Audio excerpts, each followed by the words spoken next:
ఇవన్నీ మేము అంత ట్రాన్స్పరెన్సీగా ఒక ప్రతిపక్ష నాయకుడు కూడా కాదు, ఎక్స్ సీఎంకి ఇవ్వాల్సిన గౌరవం ఇచ్చి Z+ సెక్యూరిటీ ఇచ్చి అంటే ఆయనకి ఇవ్వాల్సిన భద్రత కన్నా ఎక్కువ ఇచ్చి మేము పంపిస్తూ ఉంటే ఈరోజు బయటకు వచ్చి భద్రతా వైఫల్యం. ఎస్, నేను హోమ్ మినిస్టర్గా మాట్లాడుతున్నా.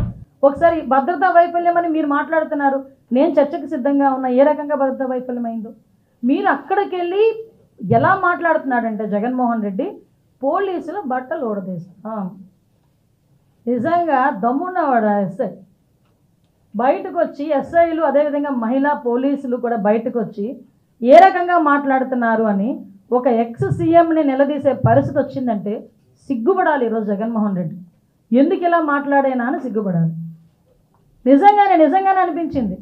ఒక పోలీస్ కాకి చొక్కా ఒంటి మీదకి రావాలంటే ఏదో బయటికి వెళ్ళి CMRలోనో లేకపోతే ఎక్కడో లక్కీ షాపింగ్ మాల్కో లేకపోతే ఇంకో షాపింగ్ మాల్కో వెళ్ళి కొని తెచ్చుకున్నంత ఈజీ కాదు కాకి చొక్కా మీదన పడ్డం అంటే.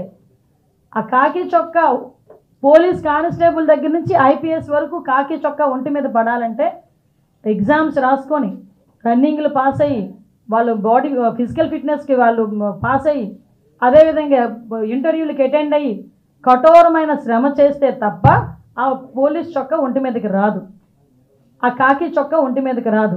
అటువంటి కాకి చొక్కా నేను ఓడదీస్తాడట. అది కూడా ఒక ఎక్స్ సీఎం మాట్లాడే భాష ఏమిటో నాకు ఒక అర్థం కావట్లే. అందులో ఆడవాళ్ళు ఉన్నారు. అనంతపురం SP ఒక లేడీ, అనంతపురం DIG ఒక లేడీ, అక్కడ చాలామంది లేడీ పోలీస్ కానిస్టేబుల్స్ ఉన్నారు, లేడీ SIs ఉన్నారు. అలాంటి వాళ్ళ గురించి బట్టలు ఊడదీస్తాం ఇలాగా మాట్లాడుతూ ఉంటే సిగ్గనిపించట్లేదా? సంస్కారమేనా అది?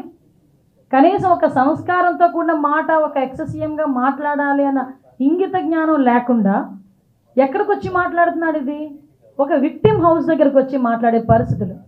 ఎవరి గురించి వెనకేసుకొస్తున్నాడు? ఒక పోసాని కృష్ణమురళి గురించి, ఒక నందిగాం సురేష్ గురించి వెనకేసుకొస్తున్నాడు.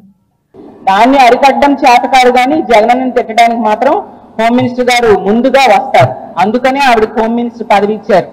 అందుకే ఆ హోమ్ మినిస్టర్ గా ఆవిడ పూర్తిగా విఫలమైందని మరీ చెప్తూ ఉన్నాం. ఆవిడ ఒక పాయకరావుపేట ఎమ్మెల్యే మాత్రమే. అలాగే తీసుకుంటే మా జగన్మోహన్ రెడ్డి గారిని పులివెందుల ఎమ్మెల్యే అంటుంది.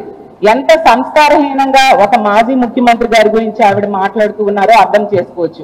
జగనన్నకు వస్తున్న ప్రజాదరణ చూసి వారవలేక ఇలాంటి మాటలు ఎన్ని మాట్లాడినా ప్రజలు హర్షించరు హోమ్ మినిస్టర్ గారు అనే విషయం మీరు తెలుసుకోండి అని తెలియజేస్తూ ఉన్నాను. అలాగే జగనన్న అంట క్రిమినల్లా మాట్లాడుతున్నారంట. అసలు మీరు ఏం మాట్లాడుతున్నారు? అసలు పోలీసు విషయంలో తీసుకుంటే జగన్మోహన్ రెడ్డి గారు పోలీసులు తిట్టారు అనేసి అబండాలు వేస్తూ ఉన్నారు. ఏ పోలీసులు తిట్టారు? పచ్చ చొక్కాలు వేసుకున్న పోలీసులు గొడ్డలోడదీసి వాళ్ళకి యూనిఫామ్ తొడుగుతాను అనే ఉద్దేశంతో జగన్మోహన్ రెడ్డి గారు మాట్లాడారు. నిజంగా పోలీసుల్ని కక్షపూరిత రాజకీయాలకి వాడుతున్నారు అనేది నిజమా కాదా?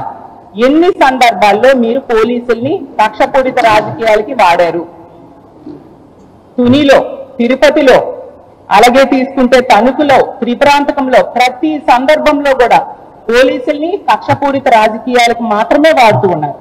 ఎక్కడా ప్రజాస్వామ్య పరిరక్షణ కోసం కానీ ప్రజల రక్షణ కోసం కానీ మహిళలు ఆడపిల్లల మాన ప్రాణాలు రక్షించడానికి కానీ మీరు ఎక్కడా ఉపయోగించిన పరిస్థితి క్లియర్ గా కనిపిస్తూ ఉంది. అసలు క్రిమినల్ ఎవరు? అసలు 85% మంది మీ కూటమి ఎమ్మెల్యేల మీద క్రిమినల్ కేసులు ఉన్నాయి. సో క్రిమినల్ పార్టీ ఎవరిది అనేది మీరు తెలుసుకొని మాట్లాడితే బాగుంటుంది. సాక్షాత్తు మీ తెలుగుదేశం పార్టీని స్థాపించిన ఎన్టీ రామారావు గారే క్రిమినల్ అని ఎవరిని అన్నారు? ఏ నాయకుడు క్రిమినల్ నాయకుడు అనేది మీ అందరికీ తెలిసి కూడా ఇలా ప్రజల్ని మభ్య పెట్టడానికి ప్రయత్నించడం ఎంతవరకు సమంజసం హోమ్ మినిస్టర్ గారు నేను అడుగుతూ ఉన్నాను.